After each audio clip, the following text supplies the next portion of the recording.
Bonjour et bienvenue pour ce épisode de la série à voir à chaud en fait, ça peut être un des deux. Un petit bonus cette semaine sur ma vidéo sur les yeux dans les bleus, puisque j'ai pu voir les Bleus 2018, l'épopée russe, le documentaire qui a suivi donc le parcours des Bleus pendant la Coupe du Monde 2018 et qui a donc fini sur la victoire de l'équipe de France de football à la Coupe du Monde de foot. Je l'ai vu à la télé le 17 juillet 2018 lors de sa première diffusion et j'ai trouvé intéressant de parler de faire un petit peu la comparaison comme un petit bonus à ma vidéo sur les yeux dans les bleus. Je reviendrai aussi dans une deuxième partie de cette vidéo sur des propos qu'a tenus Vincent Moscato de manière très intéressante sur les documentaires du type des yeux dans les bleus qu'il a visiblement du mal à apprécier, voire qu'il n'apprécie pas du tout. Je reviendrai un petit peu sur ces arguments, c'est très intéressant comme outil de réflexion. Donc, j'ai vu donc le film à la télé et j'ai trouvé intéressant d'en faire une comparaison avec Les yeux dans les bleus. Il s'agit de deux documentaires sur le parcours d'une équipe de France pendant les Coupes du Monde, mais avec 20 ans d'écart. On a le même principe de base, partager le quotidien de l'équipe durant la compétition avec une emphase très forte sur les coulisses, les réunions de préparation de match ou post-match, les vestiaires, la mi-temps, l'avant-match, l'entraînement, etc. etc. L'hôtel et tout. Déjà la première différence elle est évidemment technique puisqu'on est passé à la HD, ce qui change pas mal. Je l'avais pas dit dans ma critique sur les yeux dans les bleus, mais ça a vieilli quand même en comparaison. L'image dans les yeux dans les bleus est parfois granuleuse, plus très propre par rapport au standard actuel de l'image, donc ça donne quand même un petit coup de vue aux images et ça perd en qualité, soyons honnêtes. L'épopée russe à comparer est plus beau, il y a une meilleure photographie globalement, l'image et la couleur, les images et les couleurs sont très belles, même si j'ai pas toujours compris les cadrages et que j'ai trouvé que globalement c'était souvent décadré. Alors dans le prix sur le vif je peux le comprendre, mais dans des plans fixes j'ai eu un peu plus de mal à piger la composition, mais bon. Je reviendrai là-dessus éventuellement dans une vidéo plus spécifique où je parlerai du cadrage, mais en l'occurrence j'ai pas exactement compris, nonobstant les images sont globalement très belles, notamment au niveau de la couleur et de la lumière. Le son est en perche, ou tout du moins c'est la sensation que ça m'a donné. Du coup il est beaucoup plus propre dans une épopée russe que dans les yeux dans les bleus. La qualité globalement du son est excellente de facto, là où dans les yeux dans les bleus, comme je le disais dans ma critique, y a des séquences qui sont un peu gâchées par le côté caverneux du son d'un vestiaire pris avec seulement un micro-caméra, quoi.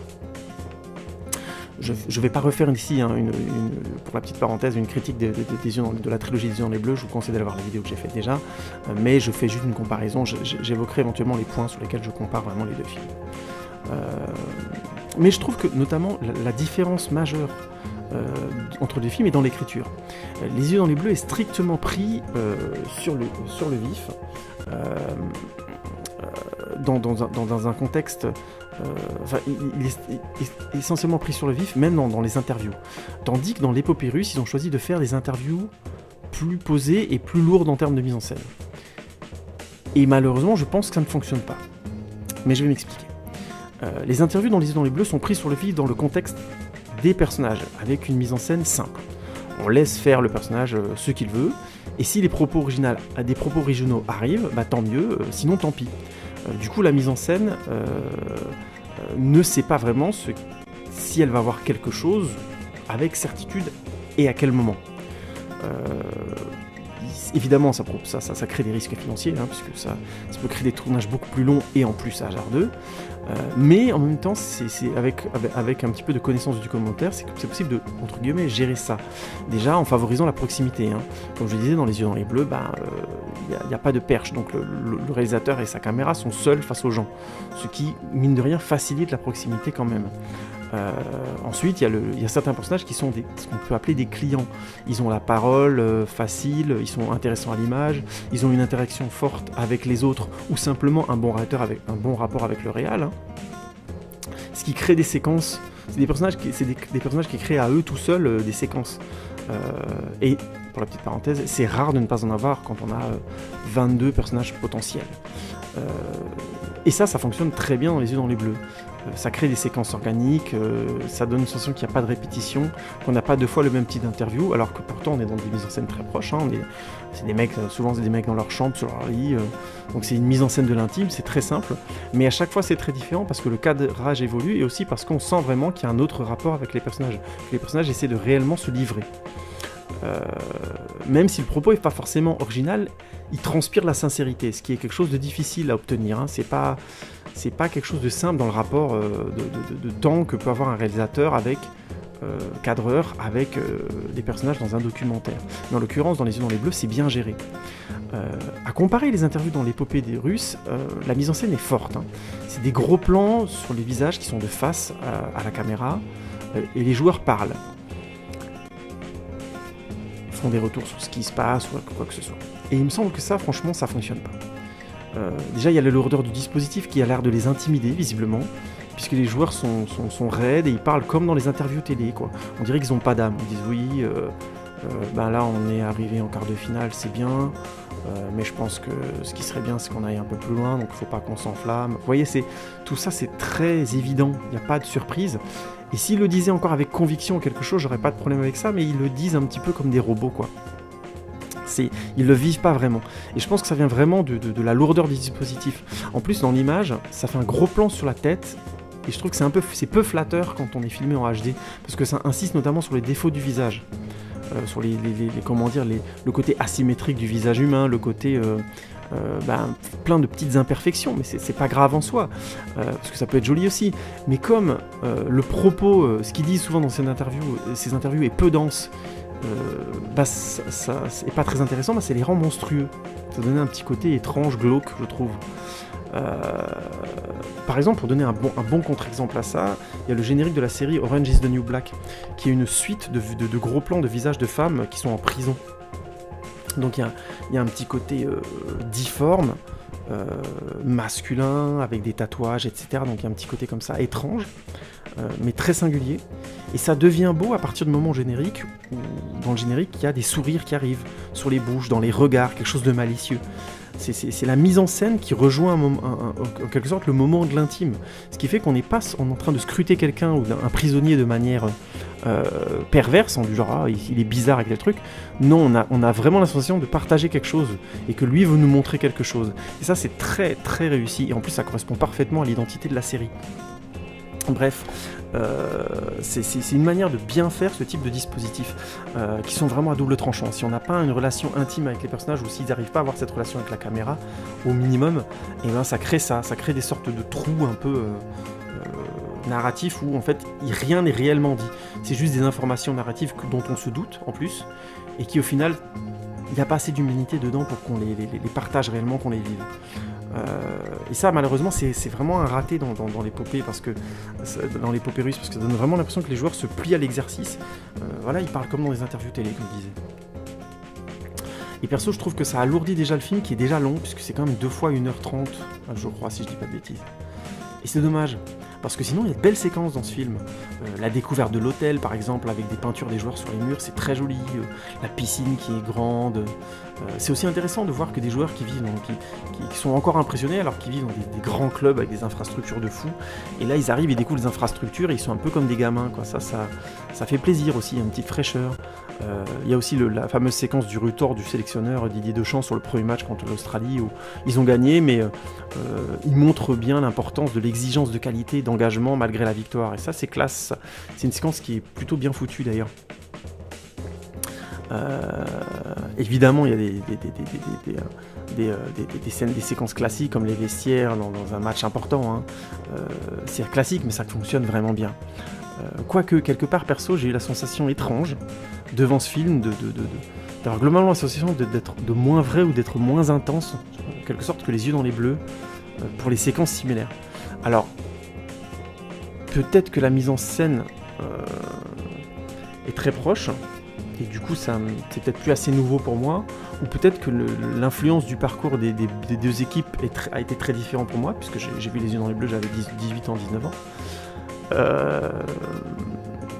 Voilà, il y a peut-être eu un décalage tout simplement dans mon rapport à l'image. Peut-être que la génération actuelle va beaucoup apprécier ce film. Dites-le moi d'ailleurs, je trouve ça intéressant si au contraire vous avez vécu ce film comme un moment épique et extrêmement fédérateur. Moi j'ai trouvé le film assez, par moments, avait des creux comme ça, j'ai jamais vraiment été emballé.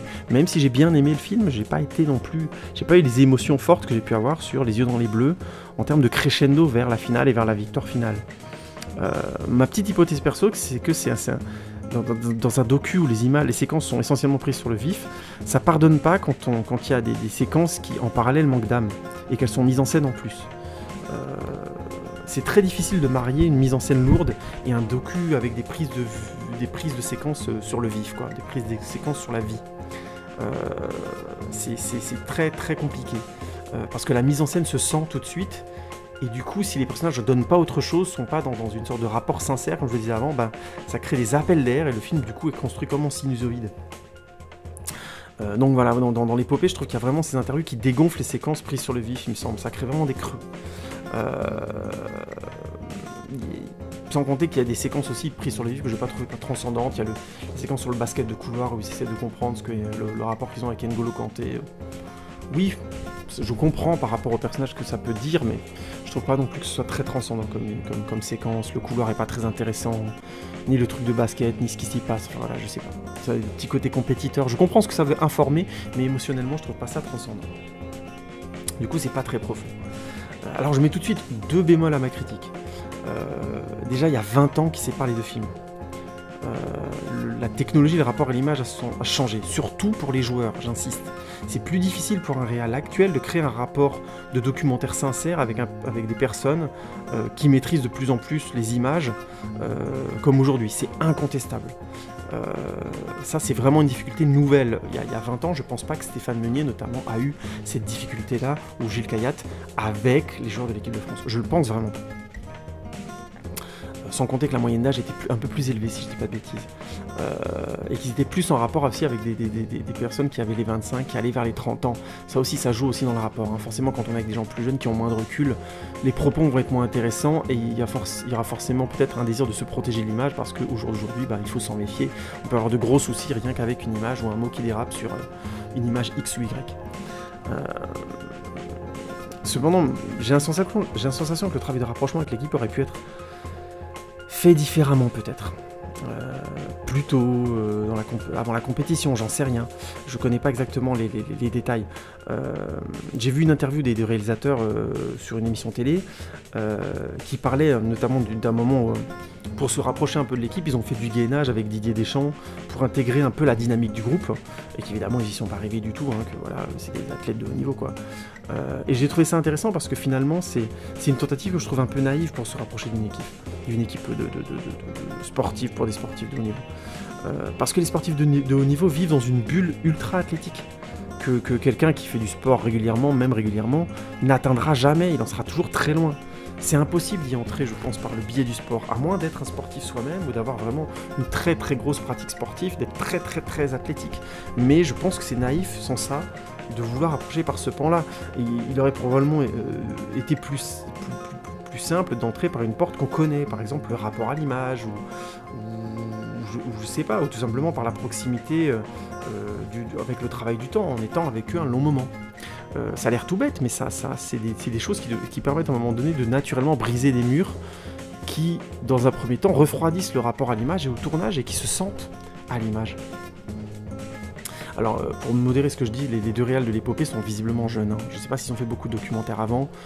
Notamment dans le film, il y a des problèmes de montage et des choses comme ça. C'est un film qui a dû être montré très très vite aussi, forcément, hein, puisqu'il est sorti 2 jours après la finale. Donc autant vous dire que ça a dû être un taf de fou pour le sortir à l'heure et pour le projeter. Donc je pense pas qu'ils aient eu beaucoup de recul sur le montage final, malheureusement.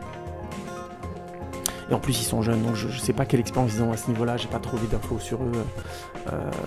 Voilà. Mais je tiens aussi à faire un deuxième bémol, c'est que les réals de l'épopée étaient vraiment humbles sur le résultat. Ils disent eux-mêmes que de leur point de vue, les yeux dans les bleus, c'est un modèle indépassable. Donc ils n'avaient pas sensation d'avoir fait aussi bien, ils le disaient clairement, et ce qui était, je trouve, très humble de leur part. C'est faut avoir les couilles pour faire ça quand on passe dans une interview télé et dire ce genre de choses. C'est bien, je trouve que c'est vraiment une bonne chose. Mais je pense que c'est légèrement exagéré parce que les yeux dans les bleus, c'est un modèle parce qu'il est populaire, mais c'est certainement pas un modèle indépassable. Par exemple, je l'ai pas dit dans ma critique, mais il y a peu de docus et de films qui cherchent vraiment une manière singulière de filmer le foot. Et les yeux dans les bleus, on est dans les vestiaires certes, mais ce qui était original à l'époque, mais sinon la vision du foot dans le film, c'est les matchs par montage image télé, quoi. Il n'y a pas d'audace, il n'y a pas de réflexion réellement sur comment montrer différemment le foot, comment donner à le ressentir différemment, comment aller au-delà un petit peu de l'image télé de football. L'exemple que j'ai en tête, c'est un film un peu extrême, c'est Zidane à partir du XXe siècle, où les caméras et le son suivent Zidane, mais que Zidane sur le match. Que Zidane, on voit pas les autres, on voit lui courir, aller en avant, en arrière, toucher quelques ballons, machin, appeler des trucs, parler, se gratter la tête, et les couilles, enfin vous voyez ce que je veux dire, on suit que lui. Du coup c'est une expérience assez passionnante, même si ça donne un film un poil prétentieux. Entre parenthèses, à la mi-temps, il y a un petit côté et pendant ce temps-là, dans l'univers, genre le foot c'est pas si important que ça, vous voyez, c'est un petit peu lourdingue, même si je peux comprendre la démarche. Et que le film, en parallèle de ça, est un peu aride. Il dépasse pas vraiment son principe de base, pour dire quelque chose, je pense pas qu'il aille vraiment au-delà de son expérience de base, mais par contre, il donne une sensation vraiment singulière et unique du football. On partage la sensation complète d'un joueur. Et ça, c'est très intéressant. Bon bref, c'est un exemple extrême, mais très très rare, mais un très très rare exemple, malheureusement, pour un sport aussi populaire, de tentative de réelle mise en scène, de réel point de vue sur le match et sur le foot. Et les yeux dans les bleus et l'épopée ont la même limite, c'est des images de télé et du montage, quand il s'agit de montrer le foot. Les yeux ont construit un suspense et commentent en quelque sorte les dialogues entre les personnages, et l'épopée fait grosso modo la même chose et mythifie. D'ailleurs, pour une petite parenthèse, j'ai pas du tout compris, ils ont plusieurs fois un effet dans le film, on voit une toute petite séquence en arrière, en lecture arrière, c'est joli, mais j'ai vraiment pas compris ce que ça foutait là, ce que ça voulait dire. Franchement, il faudrait que je revoie le film, peut-être que ce sont des moments spécifiques, des contre-performances ou des moments un peu tendus, ou je sais pas. Enfin voilà, pour le coup, j'ai vraiment pas compris. Alors, j'ai vu le film qu'une fois, il faudrait peut-être que je les revoie. Donc je suis peut-être un peu dur. Mais globalement, je trouve que c'est dommage que le film, avec une production aussi complète, une image en HD, du son perché, une durée de tournage conséquente, un contexte comme la Coupe du Monde, et pas soigner un peu plus son écriture et ses choix de mise en scène en plus. Dernièrement, je disais que dans Quantum of Solace, Mark Forster avait dû écrire sur le tournage. Là, je pense pas qu'ils ont écrit sur le tournage, pas sur une Coupe du Monde qui doit arriver, un projet qui arrive vraiment de longue haleine quand l'équipe se qualifie quasiment un an avant. Donc il y avait le temps d'écrire quelque chose, je pense. Globalement, de toute façon, c'est un docu sur les coulisses du sport. Enfin, tous les docus qui sont sur les coulisses du sport ressemblent aux yeux dans les bleus. Et il y a de bons docus dedans, il y a vraiment de bons documentaires. Mais c'est dommage parce qu'il n'y a pas encore réellement de tentatives de réellement différentes, de proposer une autre vision des vestiaires, par exemple. Bon, là je me rends compte que ma critique est un peu trop dure sur l'épopée. Les interviews et les images en arrière, c'est des réelles tentatives d'originalité pour le coup, puisque je critique souvent ça, le manque de singularité. Là pour le coup, ils ont essayé de se détacher des yeux dans les bleus en proposant ça, ces fameuses interviews de face et ces petits moments de lecture arrière. C'est pas réussi selon moi, et c'est ça qui est dommage, mais c'est des réelles tentatives, donc il faut quand même que je le dise, je respecte quand même à mort les deux réals pour ça. Ils ont quand même tenté quelque chose, et c'était pas facile dans le contexte d'un documentaire populaire sur le sport le plus populaire, avec la fédération milliardaire de football derrière et TF1, quoi. C'est quand même chaud, quoi. Donc bravo à eux quand même d'avoir pu tenter quelque chose, quelques audaces de mise en scène. Ça a dû être vraiment chaud à imposer et vraiment chaud à tenir jusqu'à la fin. Voilà, je vais pas aller plus loin sur ma comparaison entre les deux films, je trouve que c'est intéressant d'y revenir parce qu'il y avait justement je venais d'en parler, et puis c'est intéressant aussi de pointer cette absence de réelle tentative de mise en scène de l'image du football. D'ailleurs, je vais mettre dans les liens une vidéo du Critique Masqué, je crois, qui parle justement de la mise en scène des images de football. C'était une vidéo très intéressante, et qui pointe justement le fait qu'il y a peu de films qui ont réellement tenté quelque chose et réussi quelque chose concernant le football. Il parle notamment de Shaolin Soccer ou de Gaulle, Naissance d'un géant, film que j'ai pas vu mais qui pour le coup dans ce qu'il explique est très intéressant. Je vous la mettrai dans les liens comme d'habitude. Bon, on va passer du coup à ma petite partie bonus du bonus avec ces fameux propos de Vincent Moscato. Donc petit bonus du bonus. J'ai vu des vidéos de réaction de Vincent Moscato, notamment sur l'épopée des Russes, et je crois surtout sur les yeux dans les bleus, et grosso modo une réaction sur les coulisses, les documentaires sur les coulisses du sport en général, dans deux vidéos différentes que je vais vous mettre en lien, vous verrez vous-même. Il est passé dans une émission, je crois, sur l'équipe, et puis il en a fait une dans son émission qui s'appelle le Moscato Show. C'est des réactions vraiment intéressantes. Pardon, excusez-moi. Parce que, notamment, excusez-moi, Moscato est très virulent contre les documentaires de vestiaire et globalement contre la survente, la surconsommation du sport. Globalement, les événements sportifs vus comme des machines commerciales, hein, grosso modo. Alors je mets tout de suite un petit bémol à ma réflexion personnelle, puisque Moscato fait un peu son fond de commerce de la polémique du sport, donc il en rajoute. Je suis pas toujours sûr que les propos reflètent réellement la pensée du gars, donc j'ai conscience que prendre des extraits sur le net d'émissions sportives polémiques, c'est pas toujours des supports très fiables en soi. En plus, en parenthèse, je connais vraiment très peu Moscato, vraiment pas plus que ça. J'ai suivi un peu le rugby, donc c'est un mec qui vient du rugby, donc voilà. Et du coup, je sais pas du tout s'il avait des problèmes d'audimat, si son audimat était suffisant pour sa boîte, ou s'il devait, quand il dit cela, en faire un peu plus pour faire voilà, un petit peu d'audimat sur des polémiques nouvelles. C'est possible, hein, ça existe, hein, mais du coup, j'en sais rien, donc voilà. Donc je tiens même à dire que j'ai conscience que c'est un petit peu limite de reprendre ces éléments-là et les propos de Vincent Moscato pour le coup stricto sensu. Il est possible tout à fait qu'il ait fait ça pour gagner de l'audimat, ce qui est critiquable mais qui n'est pas le but de ma vidéo aujourd'hui. Mais en tout cas, pris comme tel, je trouve que c'est des propos très intéressants en termes de réflexion, notamment sur le documentaire. Et à réfléchir notamment sur Les yeux dans les bleus et l'épopée russe. Alors pour faire plus court, on va réagir simplement aux arguments de Vincent Moscato. L'un des premiers arguments, c'est que c'est facile à faire. Il dit notamment, tu me donnes un caméscope et moi je te fais les yeux dans les bleus sans problème. Alors ça c'est intéressant parce que c'est une critique qui est souvent entendue dans le milieu du documentaire et notamment chez les réalisateurs de documentaires. Je suis moi-même réalisateur de documentaires, j'ai fait un film produit à la télévision, sur la télévision locale, alors on modère tout ça, hein, je ne vais vraiment pas faire un film, on va dire, de très grande envergure en termes d'audience possible, même si je suis très fier de ce film et que je suis content qu'il ait pu se passer sur Alsace 20.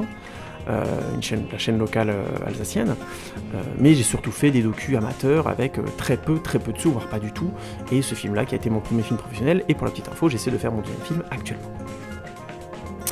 Mais par contre, j'ai rencontré beaucoup de réalisateurs de documentaires, beaucoup plus chevronnés que moi, et ils ont tous vécu ça, le fameux coup du « j'aurais fait la même chose avec un caméscope, vous n'avez rien fait que de filmer ce que les gens vous ont donné, vous n'avez rien fait de formidable, voilà, c'était déjà là et vous êtes contenté de filmer ».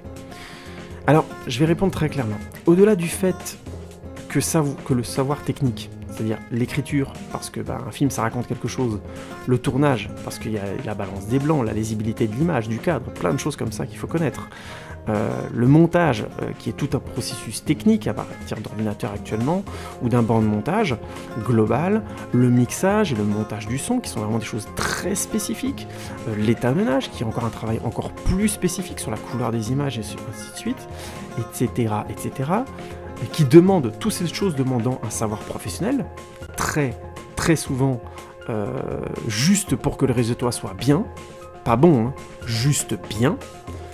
Au-delà donc du fait que c'est un savoir et donc un travail, et que c'est donc très irrespectueux du savoir des gens qui font des documentaires depuis longtemps, je parle même pas de moi, voilà, au-delà de ce respect simple à un savoir-faire, à un métier que des gens font depuis très longtemps, c'est dire si c'est un métier qui a sa raison d'être, ce qui est plus intéressant de pointer selon moi, c'est un débat présent dans les arts en général. C'est le côté tellement simple que j'aurais pu le faire moi-même. Vous savez, c'est ce que les gens disaient sur les tableaux de Picasso, de l'art abstrait, de l'art conceptuel, les œuvres d'art conceptuel, etc. etc. C'est un débat qui en fait est beaucoup plus complexe qu'il n'y paraît. Parce qu'en effet, qu'est-ce qui est vu comme un objet singulier ? C'est-à-dire, qu'est-ce qui fait qu'un objet créatif pourrait être considéré et respecté en tant qu'œuvre, avec le statut anoblisant de dire c'est une œuvre d'art. C'est un débat esthétique en soi. Hein. Est-ce que c'est une valeur historique ?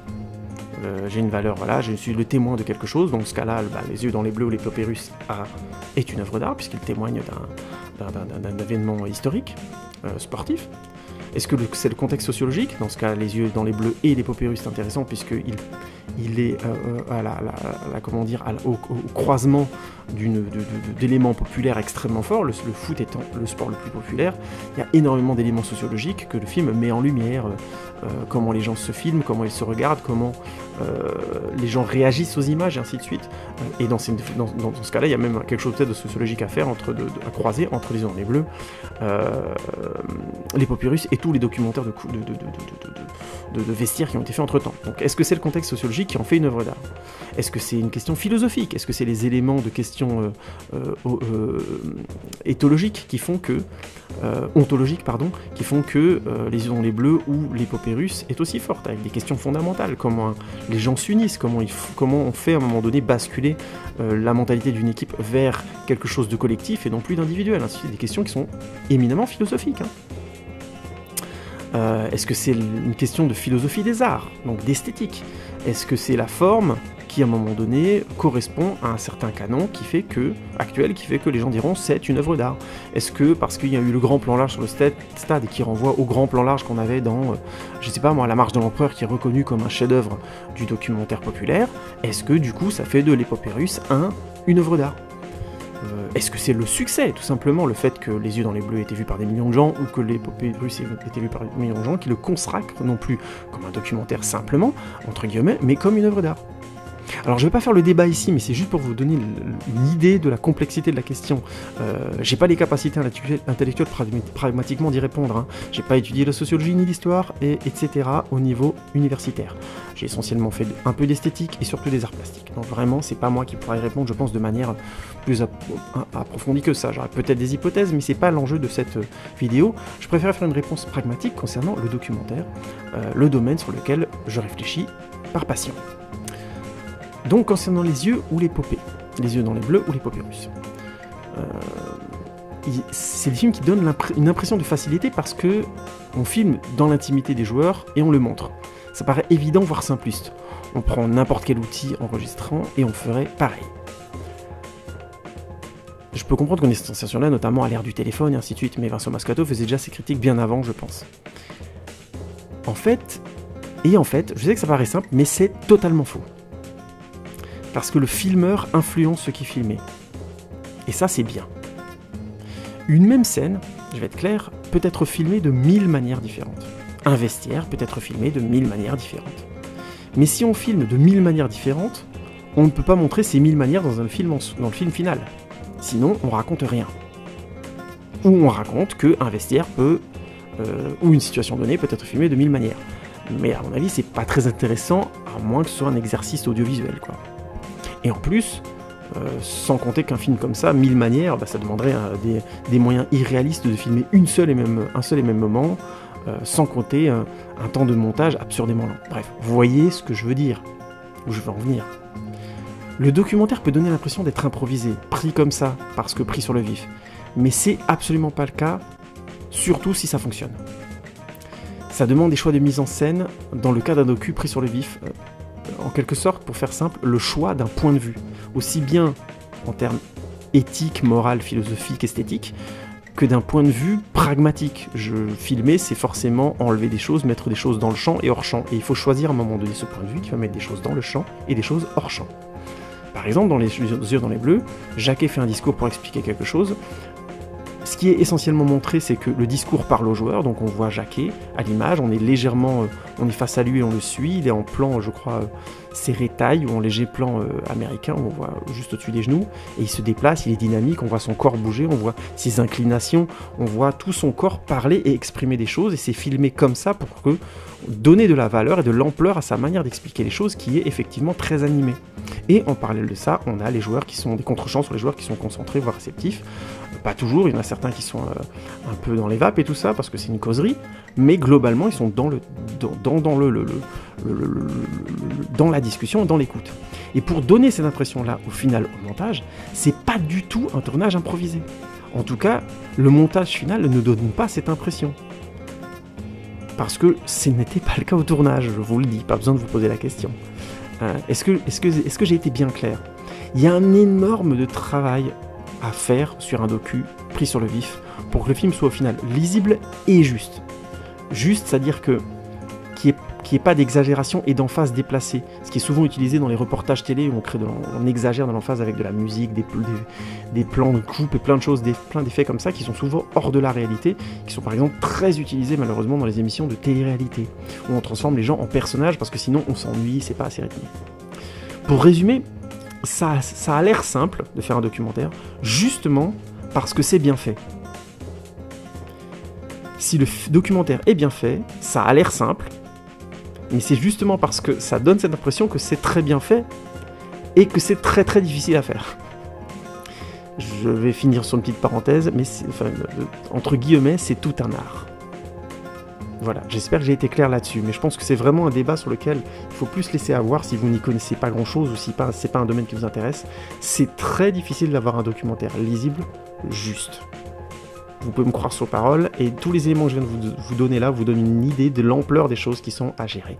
Mais écoutez mes différentes vidéos sur le documentaire, vous verrez, j'approfondis différentes questions, et à chaque fois c'est très très très complexe. C'est tout sauf facile, simple. Et non, Monsieur Moscato, ou n'importe quelle personne qui a pu me dire ça par le passé, ou dire à des réalisateurs ça par le passé, il suffit pas de prendre un objet et d'enregistrer ce qui se passe, et tout est fait. Loin de là.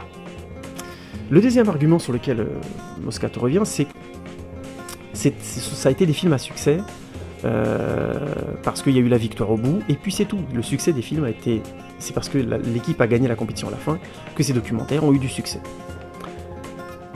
Et ça, c'est incontestable, c'est absolument vrai. C'est aussi le cas pour les documentaires sur l'équipe de handball, il y en a eu plein quand ils les ont suivis sur les différents championnats du monde, machin, et ainsi de suite. Voilà, des documentaires qui sont vus et revus, parce que voilà, ils ont gagné les Jeux Olympiques, l'Euro, le Mondial, et ainsi de suite, et voilà. Il y a la victoire au bout, donc forcément, c'est vrai, c'est incontestable, et c'est des documentaires qui ont du succès grâce à ça. Et je vais être clair, c'est très dommage. Comme je disais dans ma critique dans Les Yeux dans les Bleus 1, 2, 3, les documentaires entre guillemets de vestiaire sur des défaites ou des échecs sont aussi, voire plus intéressants que ceux sur des victoires. Donc oui, le documentaire est souvent reçu ou vu pour sa valeur sentimentale, pour rappeler un bon souvenir de victoire sportive, un peu suranné, voire ringard. Donc le documentaire, malheureusement de vestiaire, n'est pas souvent vu pour ses qualités réelles, souvent. C'est-à-dire notamment les séquences réellement uniques ou autre chose que l'événement sportif direct est présent. Par exemple, les interviews dans la chambre avec les joueurs qui clopent. Je rappelle que les joueurs de foot, on les imaginait pas cloper avant que les Yeux dans les Bleus sortent et qu'on voit clairement une bonne fois pour toutes qu'ils clopaient quasiment tous, alors que c'est des sportifs de haut niveau. Enfin voilà quoi, c'est des choses toutes simples, mais qui ont démythifié dans le bon sens, qui ont simplement dit à un moment donné, c'est des gens. Et c'est fragile, on peut se faire des scénarios, croire que tout est allé comme ça de manière magique, mais au final c'est beaucoup plus complexe. Chose que renvoie beaucoup mieux, je pense, Les Yeux dans les Bleus que l'épopée russe. Mais bon, encore une fois, j'ai pas assez vu l'épopée russe. Mais est-ce que ça enlève pour autant le succès de ces films dû plus à la nostalgie qu'aux vraies qualités du film? Est-ce que ça enlève pour autant la qualité au film? Je ne pense pas. Vincent Moscato, et en fait le public en général, hein, vous comprenez, je le vise pas lui spécialement, je trouvais juste que le propos était intéressant. Que c'est intéressant de réagir sur ces propos-là. Donc Vincent Moscato et le public en général, il me semble, voient les docus par la lorgnette du souvenir ou du mythe du sport. Or, le documentaire en général et le documentaire pris sur le vif est toujours au final un point de vue sur des rapports humains. Les réelles qualités sont faites dans le cadre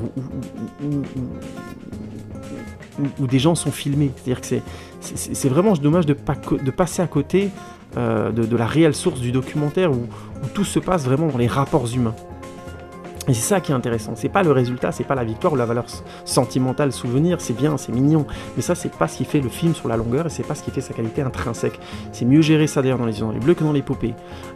Mais je trouve que c'est vraiment dommage de passer à côté de ça en restant coincé sur la lorgnette du sport populaire, hein, sur le côté souvenir ou sur le côté mythe du sport.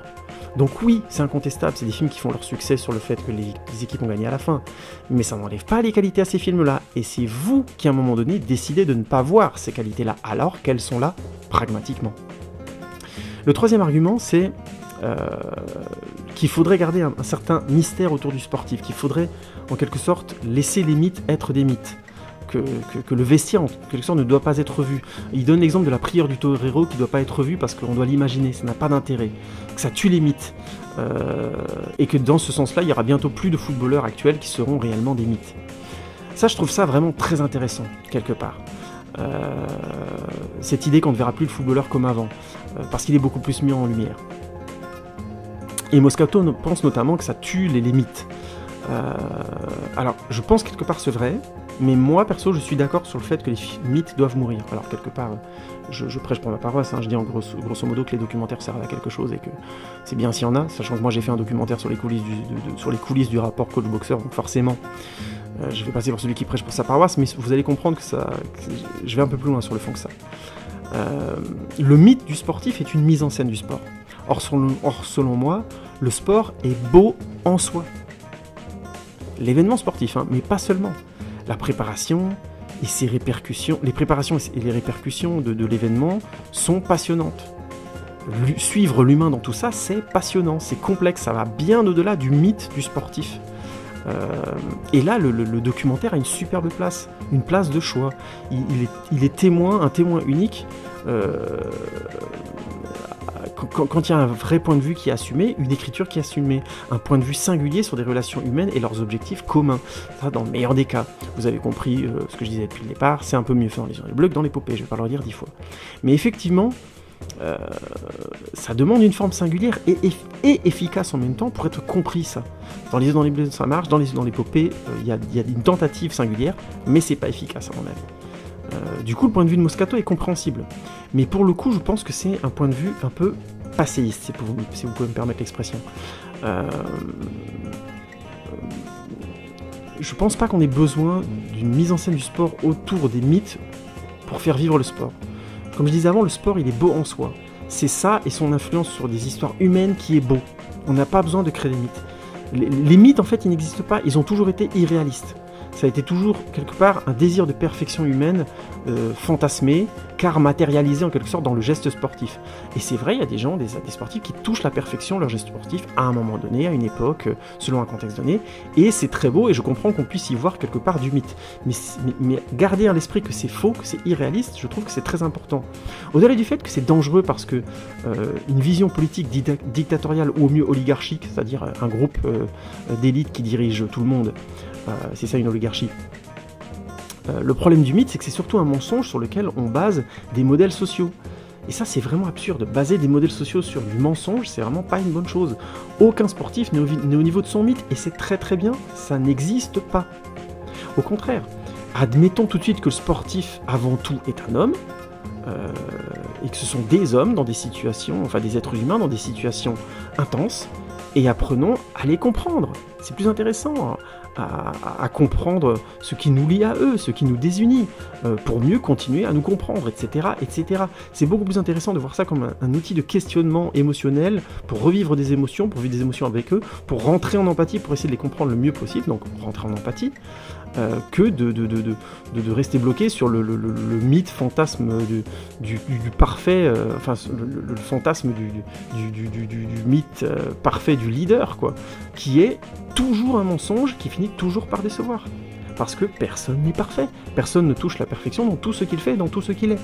C'est plus intéressant, je pense, et là c'est mon petit côté politique, mais de construire une société en admettant ce fait. Nous sommes imparfaits. Nous sommes imparfaits. Je sais, ça peut choquer certains, mais c'est comme ça. Alors comment pouvons-nous aller ensemble vers quelque chose de mieux, en sachant qu'on est imparfait ? Entre parenthèses, c'est une petite parenthèse idéologique certes, mais l'art est toujours quelque part politique selon moi. Au moins un petit peu.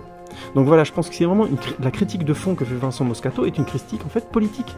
Il veut voir du mythe parce que je pense qu'il a une certaine nostalgie de ça, mais il se rend pas compte qu'on a créé des sociétés de mensonges et de dictature à l'aide de ces mythes. Il est temps d'en sortir et le documentaire à cet endroit-là a un rôle hyper intéressant qui permet non pas d'en sortir en disant c'était con avant, parce que ça n'a aucun intérêt, mais d'aller un peu au-delà, d'aller plus en profondeur, de vraiment dépasser une fois pour toutes cette idée du sportif parfait en tout. Le sportif atteint un niveau de perfection et c'est génial et c'est très bien à un moment donné, et tant mieux, mais ça s'arrête là.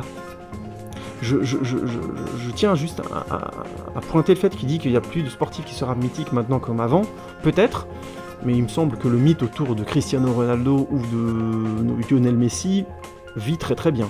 Les réseaux sociaux, les nouvelles images et les documentaires de vestiaire. Voilà.